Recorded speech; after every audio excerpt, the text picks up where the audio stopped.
Hey guys, what's up? Andre Lindo back again, and we're talking some NBA awards.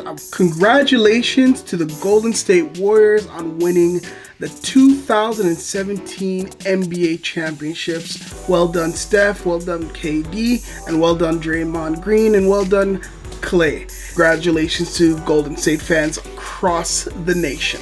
Okay, so back to what we really want to talk about. We are talking about the NBA awards. Now, I know you guys watched the NBA award show yesterday, and you saw a lot of different things, and I guess it was pretty cool. I didn't actually end up watching the whole thing. Watched bits in here, and I heard Drake went off on a bunch of people.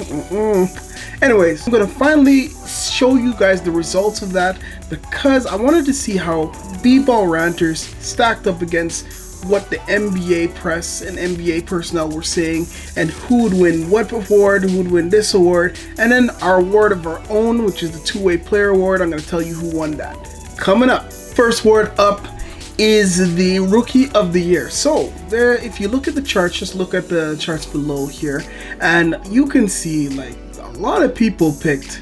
There was actually quite a cool battle between Joel Embiid and Malcolm Brogdon to who B-ball ranters thought would be Rookie of the Year. You know, for myself, I picked Malcolm Brogdon because I think because I felt he made the most impact. His team went to the playoffs, and he did very well against Toronto for a few games, especially in the playoffs. Milwaukee ended up finally losing to the Raptors. But I thought he had a very steady paced season, and he was the real true Rookie of the Year. But a lot of people were picking Joel Embiid because Joel Embiid clearly is the best player in that class, you know. But unfortunately, he only played 31 games, and it's kind of hard to give an award to someone that hasn't even played the full season. Our next award, we're going to talk about the most improved player of the year in this NBA season, and a lot of people picked this person. You know, his name is Giannis Antetokounmpo. Giannis Antetokounmpo.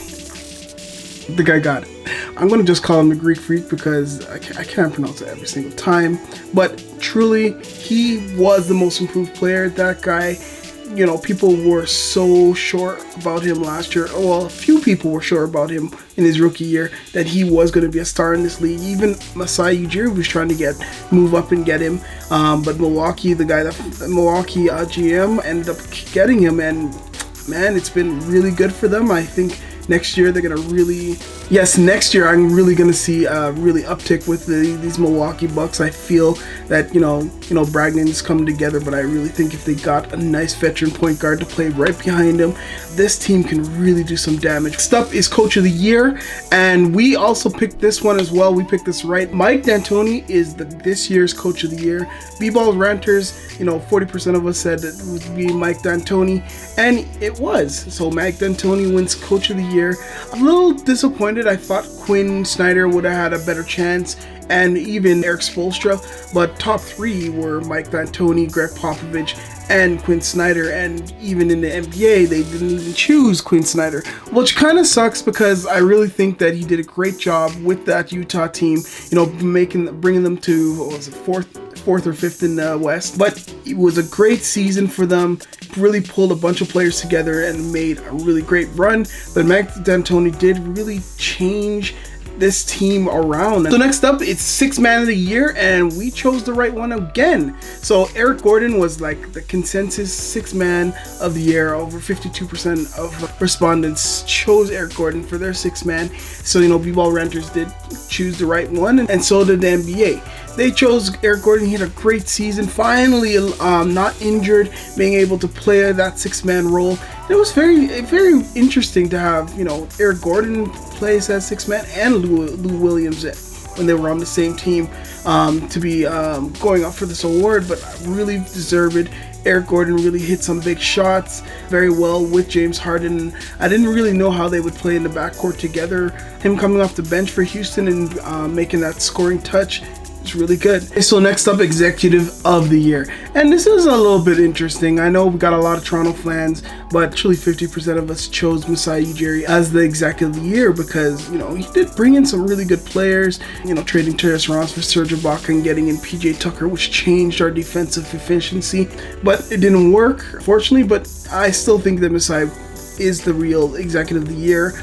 Then again, how do you compete with with Bob Myers that won the championship? Masai Ujiri was our first. This was our first wrong one. B-Ball Ranters, 50% of us chose Masai, and I think our top 3 was Masai, Ujiri, Danny Ainge, and Daryl Morey.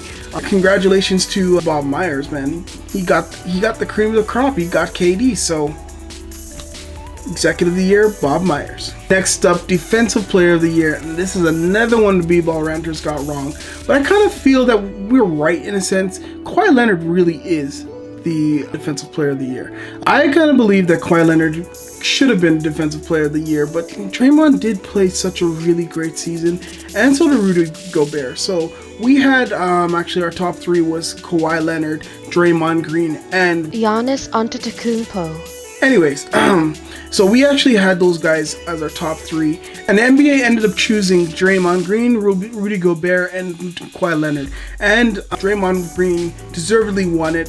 You know what? I still think Kawhi was, best defensive player this year. But when you have a guy like Draymond Green that's, talking so much, playing the help D, one-on-one defense, all sorts of things that he's been doing on the defensive end, there's no way you can award a player like that affects your defense and affects the way you play. It's just such an art seeing the way he just controlled the defense against Cleveland in the finals and throughout the year. Okay, so next up, the big one, MVP, most valuable player. So we had a huge turn of people that chose Russell Westbrook as the MVP. 63% of B-Ball Ranters believe that he was the MVP.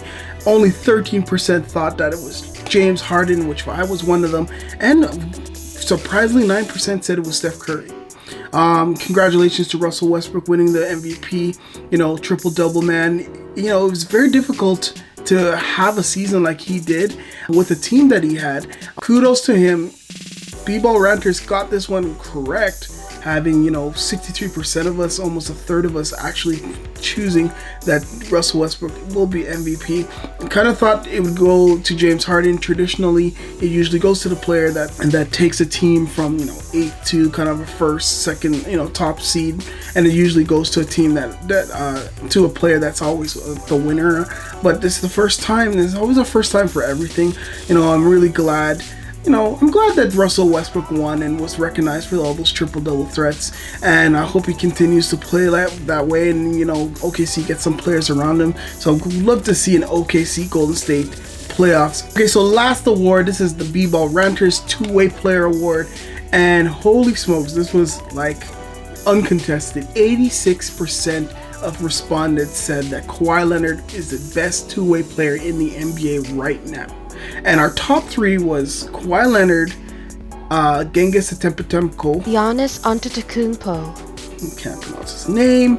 And then there was a other that was written in by a certain someone, but I don't know exactly who it was. That put LeBron James in there as one of the top 3 two-way players in the NBA. Not sure about LeBron James defensively. Yes, he can get into the the open lanes and blocking, but I'm thinking about on-ball defenders, can score as well, defending the best players on each team and stuff like that. But hey, that's what our opinions are. And I love that Kawhi Leonard is the number 1 two-way player in the NBA. I'm surprised Jimmy Butler didn't get any votes, Chris Paul or Draymond Green. So, but it was good. This is a good thing to have. I wish they would give an award for the best two-way player, because really and truly those guys are rare to find, and it's good to see these players, and they should be awarded for that. Hey guys, that's it for me. Thank you guys for watching. Did you guys enjoy the NBA Awards ceremony? Let me know what you guys thought about that. I thought it was pretty cool to have a ceremony. The NHL does that, so I think it's pretty cool that the NBA does some sort of ceremony at the end of the year. I really hope that they start to change up these awards and add more awards so that players can be recognized for the things that they do throughout the years. And this is probably gonna be my last video for a while. Let me know what you guys think, what I can improve on. If you guys have any opinions, lighting setups, all that stuff, let me know what you think. If you guys want to see this next year, I'm thinking about doing like a Raptors kind of corner, talking about the Raptors and how they did in the previous week. And if you guys want to be on the show, let me know. I know I'm all the way out here in Edmonton, but we can still, the technology is there and we can use it to have really cool conversations and such like that. Thank you again for this, and have a great summer, and see you back here soon. Peace.